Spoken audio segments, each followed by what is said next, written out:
Hey, everybody. What's going on? It's me. It's me. Don't let the hair throw you off. It's clean, it's shaved up, cut, trimmed, whatever you want to call it. It's all done. Got it done. So, thank you. I hope everybody's had a good weekend so far. Happy Saturday evening. I don't expect there to be a whole lot of people tuning in unless you're like me and you don't really have a whole lot to do, and being at home isn't such a bad thing. But welcome. Welcome, everybody, and thank you. Thank you. Other than wanting to start out by apologizing for not being able to make it last night. I don't like to make excuses. I just was not able to get on last night, and I'm making it up and want to stay consistent and at least put out one, two, if not more, videos a week. That'd be great, and I enjoy doing it. Actually, you know it's nice to be able to speak my mind, and whether or not anybody else is listening, anybody else watches it, that's okay. So I apologize. Next, I'd like to throw out some shout outs and give some plugs to some of the other channels I really like. I don't watch a great deal of television, and I don't really watch a great deal of whatever you want to call it, whatever YouTube is. But what I do, I watch certain specific things. But Bo with the 1 million Cubs card project, really like his channel. Dan, the card man, really like his channel. Dustin on the Sports Card Dad, really like his channel. Uh, Jerry Mack, like him. The yeah, Hobby Hotline, I enjoy watching that. Sports Card Radio or Sports Talk Radio, with the two guys that are yelling and screaming. I hope that they don't overdo it and give themselves a heart attack. Let's relax, guys. Take it easy. We're talking about cards. One of the things that I mentioned earlier, I would take these off because that glare is bothering me. There, but people making YouTube videos are just getting crazy and yelling and screaming. Relax, just relax. We're not dealing in life and death situations. I'm sure that somebody that's spending money, whether it be on eBay or whatever other platform there is well aware that if you're buying an autograph without a certificate of authentication, then you're gambling just like you are with anything else. So it's their money, it's their decision. You would think that they're informed of it, but ultimately it comes down to them and what they do. I wouldn't spend any more time than what I've just spent on talking about it. I definitely, yeah, I'm not going to get animated over it enough to go screaming and hollering. So that's just not me. But I still like those two guys. They're funny to me. They're funny to me. But they're good. And then local card shop here right down the street from where I live. It's called Unopened Pac-Man. It's a really great store with great staff, great selection. They got a little bit of everything for everybody. I got to put them off for a second now because I can't see. Sorry. When I can't see, that makes me uncomfortable. No matter where I am, I don't care if I'm in my own home or not. But anyway, so Unopened Pac-Man, you can find them on Facebook. I'm sure they're probably on Instagram. That's another thing. I just started that. Threw a couple pictures up, and I'm not exactly sure what the purpose of Instagram is. I don't know. You don't need to have all these different grams. I don't think. Just I use Facebook really primarily, and I don't really even like social media all that much. But to each his own. Last I checked, it's a free country, right? But yeah, I know from Pac-Man. They're out here in Olathe, Kansas. Great little store, great selection, great people. I know they're on Facebook. Find them. It's Unopened Pac-Man, and they don't pay me to give them any kind of recognition. Nobody does. Nobody reaches out and asks me to do anything. This is by my own choice. I don't have a dog in the fight. I'm just throwing that out there. If I, have somebody that did, then I give them props. But I did this on my own. So places I go and channels I've watched with people that I enjoy their content. I'm just sharing that with you. What else did I want to mention? I already told you about my haircut, which you noticed clearly. Talked about yelling and screaming. I'm also working on trying to make some of the lives a little bit shorter because I don't have a whole lot going on as far as what I got going on. And I don't have a whole lot of people watching, so there's not a lot of interaction as of yet, but that's all right. You know, you're not going to hit the ball if you don't swing the bat. You know what I mean? That's right. Eventually somebody's gonna watch this. They're gonna be like, you know what? That guy's right.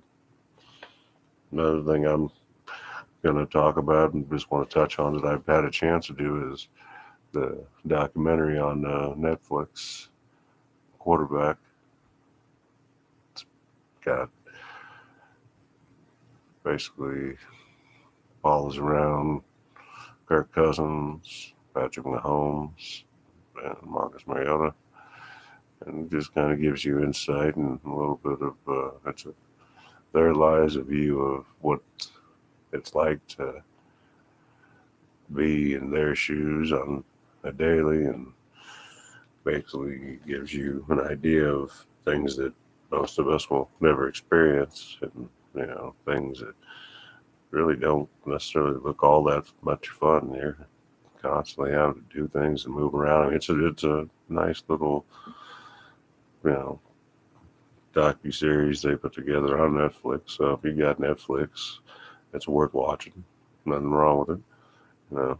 I like all three of the players, and I think that they are all well put together individuals, and the Netflix did a great job with the way that they portrayed them, and I think that they're top notch as far as them being individuals. I've never really heard anything bad about them, and I, with the exception of maybe family members doing ridiculous things that somehow reflect poorly on other family members, and I don't need to mention any names, but sorry, we all make mistakes, and hopefully we just need to make them once and we can learn a lesson from them and not have to repeat them, but that doesn't necessarily hold true with everybody, but it's okay. But it's worth watching. It's nice, when it's all said and done and you watch it all and you kind of get to hear a few things that they have to say and look into their lives. It'll make you appreciate your life a lot more, and it'll make you wish that football season started yesterday. So, but it's definitely worth watching. I think you guys will enjoy it. You don't have to like any of the guys, but you certainly can definitely respect and appreciate the fact that they're all professionals in their own right. And it's definitely worth a watch. I recommend it. Don't go into it thinking it's like The Last Dance, because it's not like that. But it's definitely worth watching. And I think it's good for sports and getting sports out there even more in way of mainstream, that people want to follow sports and get involved and, get out there and buy jerseys of your favorite player, or, your favorite team, get a t-shirt, whatever the case may be. And if you like the hobby and you're into that and you want to start collecting, there's nothing wrong with that. Just do whatever you want to do. Free country. Be you. Do you. What else will we discuss? Like I said, I'm trying to shorten down the episodes on the lives unless I want to make them longer, and there's really no set time limit to how long I can talk. I can filibuster this some bitch all day and all night. So don't test me. 45 minutes is a fucking breath.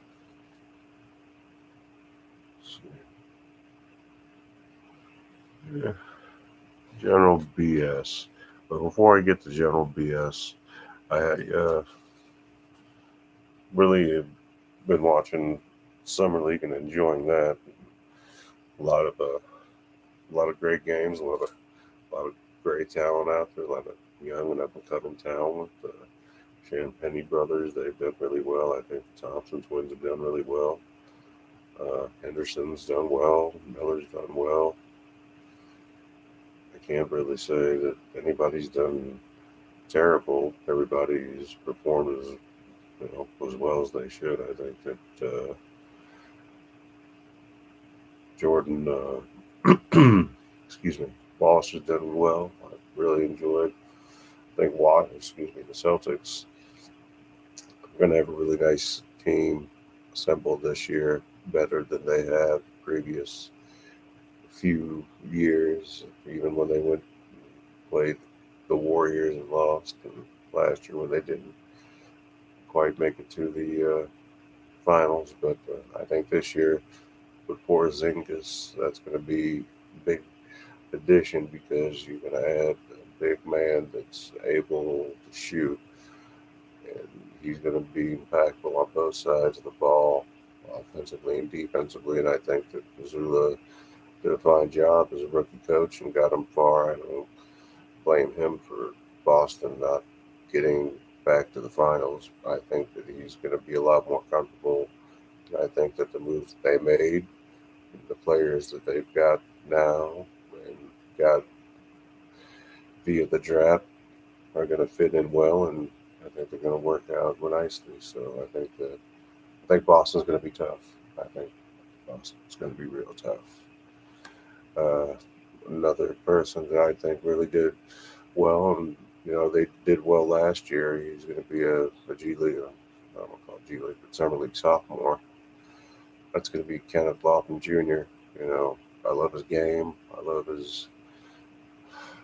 what he has to bring onto the court. I love the fact that it doesn't matter who's on the other side. He plays hard. He plays smart. He seems to have a very good vision, very good intellect, very good head for the game, and I enjoy watching him play, especially being a big man and not necessarily the tallest guy by any means, but size wise for his stature and for his build, it's impressive to be able to watch him move. And he's still a young guy, so he's got plenty of time to develop and to grow and to get even better. So Mr. Lofton has been very impressive. Chet Chet speaks for himself. I know he didn't play uh, earlier today, and I know that OKC lost, but you know, Chet was incredible the other night when he first debuted back after the injury for the Summer League for OKC. A lot of players on that team have really, really showed out and showed up, and um, looking forward to see what happens when the season starts and what they actually are able to do. But I think they've got a really good team in OKC. Keontae Johnson, I think, was a real good pickup for him in the second round. I believe they got him picked up 41 or 42, somewhere in there. But Kansas State guy I played alongside, Marquise Noel, who's up in Toronto with Grady Dick, one K State guy, one KU guy, and I'm glad that somebody gave Mr. Noel the opportunity to go out and be able to try out for a team, and yeah, he's got every chance to make that roster. And last I checked, he's still active participant, so that's good. I think that he's good for the game. I think he's very entertaining, very talented. He's got an amazing vision. He can see things that no one else can see on that floor, and very exciting to watch him. And not saying that Grady Dick has done a poor job or that anybody that I might have left out has played poorly. Calavalli's done great. I mean, really, all these guys have done great. You know, they might be professionals by title, and that doesn't exclude anybody, not even the first round, first pick overall. Wemby, we know. But I think that though they are professional by title, they aren't necessarily professionals as of yet. Some of the sophomore guys, like Chet, who got injured before the season started last year and shortly after the summer league last year, didn't play the entirety of the season. So, and then Kenneth Lofton Jr. played one game, the very last game against OKC, and I think he got 42 points and uh, double digits on the rebounds for certain. So double double at least. I don't remember how many minutes. I can't remember off the top of my head, but he really had a good game for his first and only game in the league. It was just the last game, and unfortunately for him, it happened to be during a time of turmoil and uncertainty for Memphis, which probably had a lot to do, in my opinion, with the reason they lost. All the outside factors that took away from their what should have been their focus, and that's winning basketball games. But you can't put the toothpaste back in the tube, as they say. So it is what it is. But it's okay. They got more opportunities, young guys. But hopefully, they start making some better choices.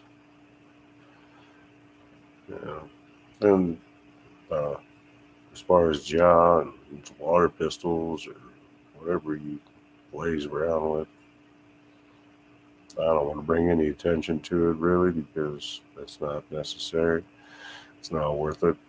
There's no reason to glamorize it any more than it's been glamorized and talked to death about by the media already. So, but that brings me to the Wemby talk. Like I said, everything I've said for the most part has all been, my opinion, and I'm not, I'm not perfect on anything by all means. I have my opinion, and my opinion is mine and mine alone. You can agree with it, you can disagree with it. It doesn't make any difference. It's just, it's my opinion. But I've active enough and been long enough as far as tenured and participating and watching sports that I have my own unique perspective rather, and I share it. So when it comes to Wimby, we'll start with the bad and we'll end with the good. That's how I like to do it. But what I think is that the expectations of him being a 19-year-old young man shouldn't be any greater than many other 19-year-old. And what I mean by that is at 19 years old, nobody has anything figured out. You know, he's playing basketball. He's not Doogie Howser. He's not splitting atoms or doing quadratic equations. He's playing basketball. At the same time, his body's still going to be growing and he's going to be developing and going through changes. And he came from another country, a whole other culture. So just him being here is probably difficult enough without having all the additional pressures of being just a 19-year-old, let alone a 19-year-old who's freakishly tall, athletically gifted, and the overall first round draft choice of a franchise that hasn't done well in the past 4 seasons in terms of making the playoffs. It hasn't happened. So, excuse me. I uh, I didn't think that he was going to come out and throw up, triple doubles or 60 points or anything crazy. No, I think just I I think that I was more concerned with what he didn't do than what he did do and how he carried himself, and ultimately, you know, at the end of the day, what matters is the score and who's got more points. So, with that being said, the first game, he was underwhelming. Second game, from a statistical standpoint, he improved, but at the same time, he's still adjusting, and it's going to take time to adjust, just like it would for anybody else. But I think the bigger thing is the fact that they might be professional by name and they're playing in the summer league. It's more like it's more like the Bush League. It's you know, it's like the JV team still. They're not out there against the professionals that are seasoned veterans that have been playing this longer, been in the league longer, and know a thing or two that these guys don't. And when I say these guys, particularly Wembanyama, and I'm not trying to pick on him intentionally, but one thing that struck me is ironic, whether or not this was his call with the coaching staff or whether it came from the front office or whoever, not letting him or wanting him to participate anymore in summer league after the second game. And I saw him maybe tweak his leg a little bit and his foot. And I don't know. Maybe it has nothing to do with it. Maybe they just don't want him injuring himself, risk of injury. Who knows? Could be both. Maybe they saw enough at that game and they said, all right, he's going to be just fine. And I'm not saying he's not going to be just fine. That's not what I'm saying at all. But what I am saying is this, being is that they are professional and they are in the NBA and professional by title name only. When they get out there and they're out there with the pros and they're out there with the veterans, it's going to be a whole nother game.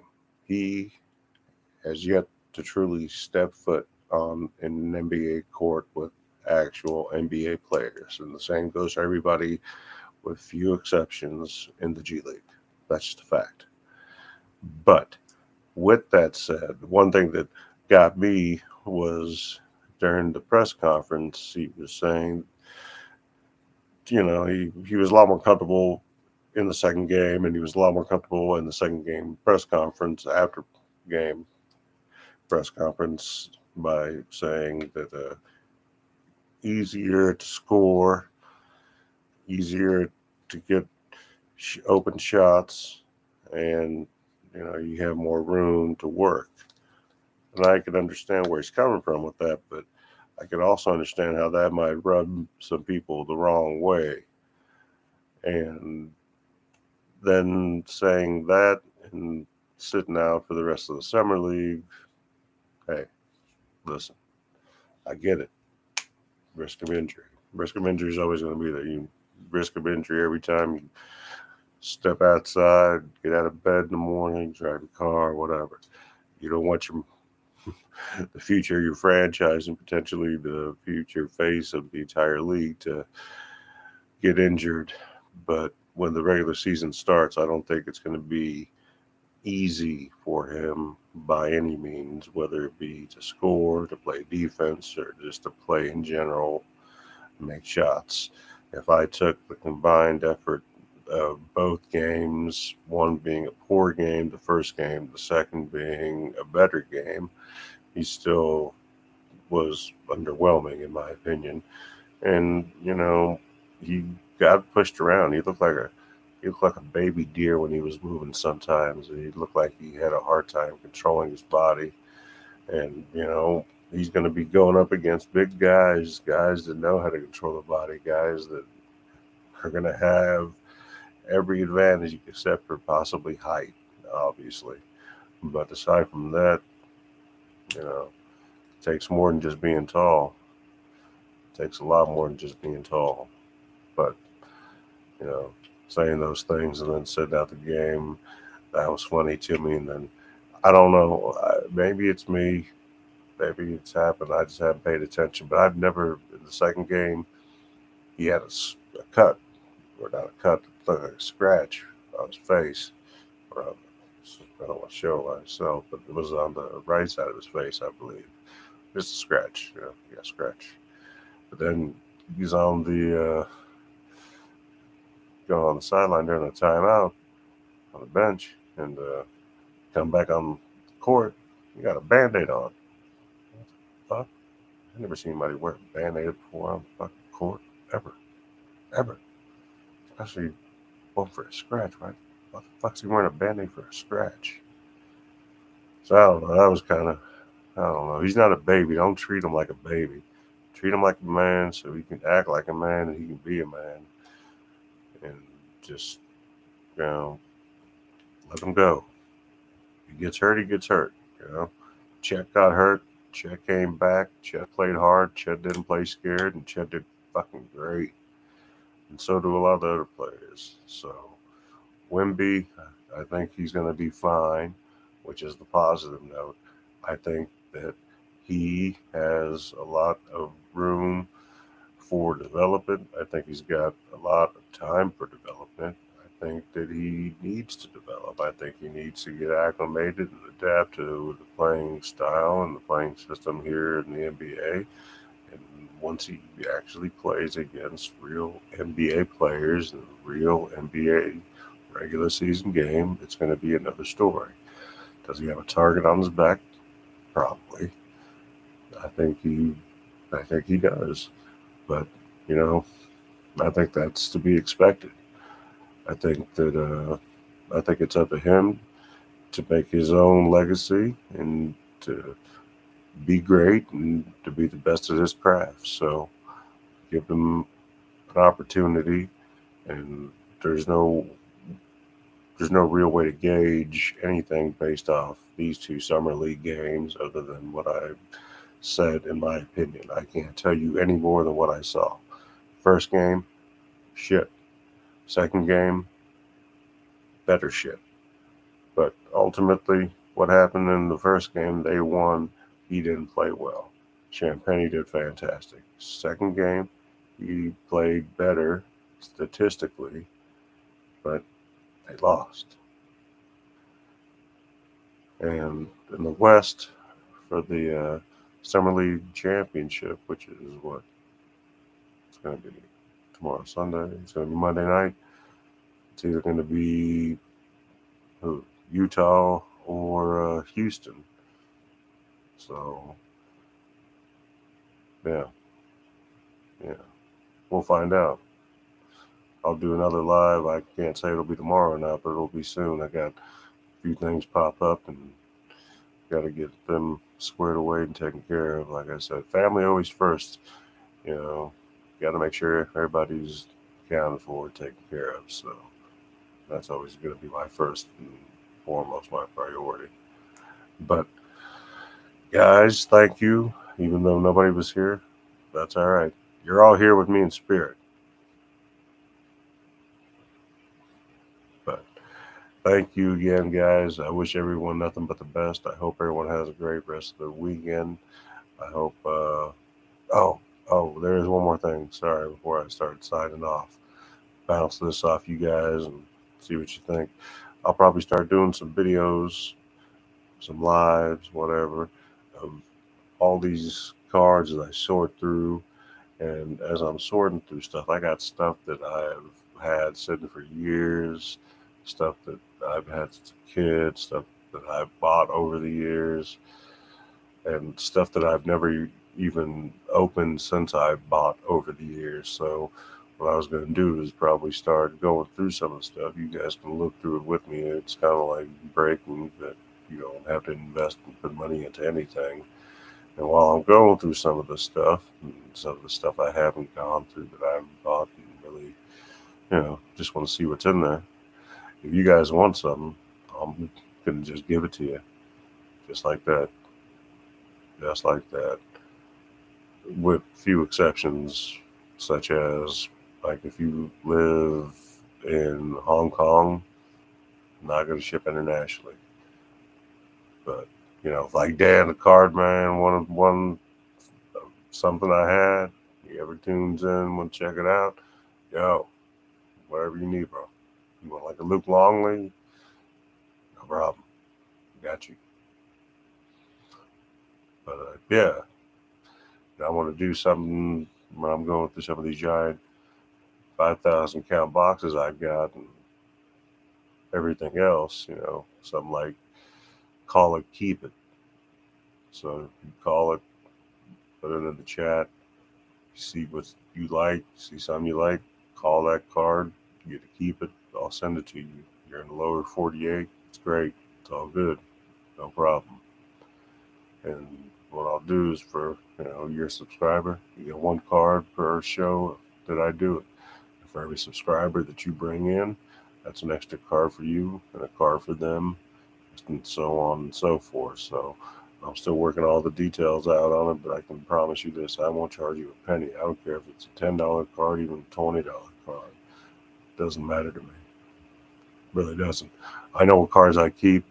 I buy those and collect those separately. So, if one of those happens to be one that I pull, might be a different story. Like I said, if we're pulling an 86 Fleer number 57 Michael Jordan, I may not send it to you. I'm not going to lie. But I might. I don't know. I don't know. There's no, shit, who knows? Anyway, so I'm going to start doing stuff like that too, because I've had requested people want to look at cards and seeing some of my collection, which is fine. No problem with that at all. I got some cool stuff. Actually, before I sign off, let me take a drink because I'm parched. Sorry.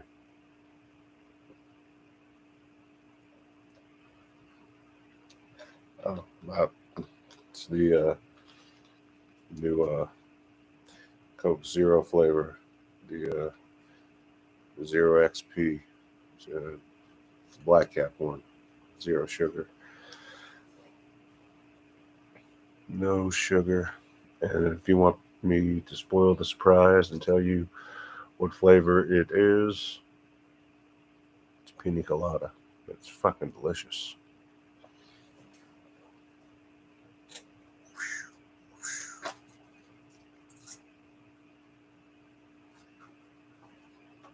Just a few little things that I picked up here. Show them as best as I can. We got a 2011 Panini Threads graded by CSG, Mr. Bill Walton autograph sticker. Oh, it looks awful on that, but it's a really nice card. That glares shit. I promise when I do this with the cards, I'll set it up on my sword table with another camera. But this one's actually, it's out of 25. You can see that. So it's a nice card. I like it. I got it at a good price, so I'm happy with it. I really like that autograph. It's clean. It's a really nice card. And Bill Walton got a couple rings. One Portland, amazing. And then with Celtics, so yeah. And I got Iverson Brookie Upper Deck 8.5, also CSG. It's a really clean card. I looked at it real close. These are tough to grade. They are. They're a bastard. But this one graded an 8.5, and it graded an 8.5. Then what else we got? There we go. We got the 96 triple card collections, the Garnett, the Kobe, and the Jermaine O'Neal. That was a 7.5. Kobe, rest in peace. KG, Jermaine, CSG. And like I said, in my opinion, they're top notch. They look really nice. I think their slabs are really nice. I think they're better, aesthetically pleasing. They feel better than some of the other slabs. And I got the only other last one I got that was, no, it's not the last one I got slab, but the last one I'm going to reach over for. My man. There's a Beckett, that's a 9, not a 6. Michael Jordan. That's Wizard years. Don't hate. Michael in his 40s is better than most people in their primes. Plus, he played with a torn meniscus for the majority of the last 14 games of the season, but fortunately it didn't work out. But real clean card, obviously rated a 9, and I like. I'll buy I'll buy anything Michael Jordan. That's one of the things I collect. And Kobe also. A lot of the older stuff. I got a lot of autographs. I like autographs. Number cards are nice, but I also like the Beckett slab as well, and it's a quality slab. It's Beckett and CSGs are wonderful. And then last card, it's not slabbed. It's actually one of those top loaders that needs to be replaced with a fresh, clear one. But it's reminiscent of my youth. It's a 92, 93 Fleer All-Star Weekend from Orlando. Michael Jordan card. And it's a nice card. It's clean. It's not beat up by any means. And it's MJ, so I like it. And ultimately, at the end of the day, the only thing that matters is that you're happy with your purchase.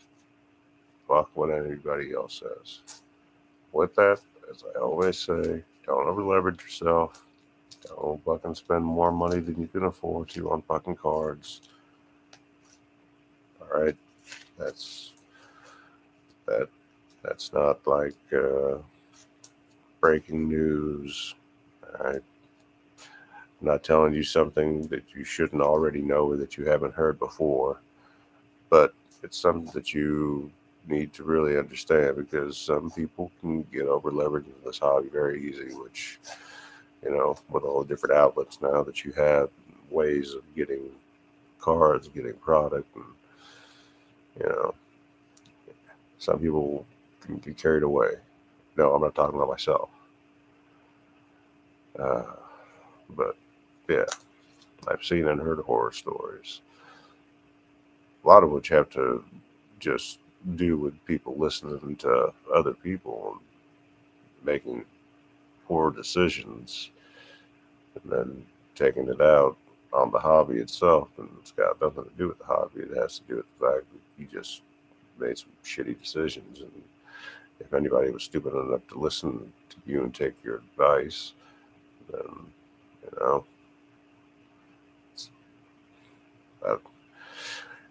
there's always risk involved. There's a risk involved with anything, And there's also reward. There's going to be an opposite to everything.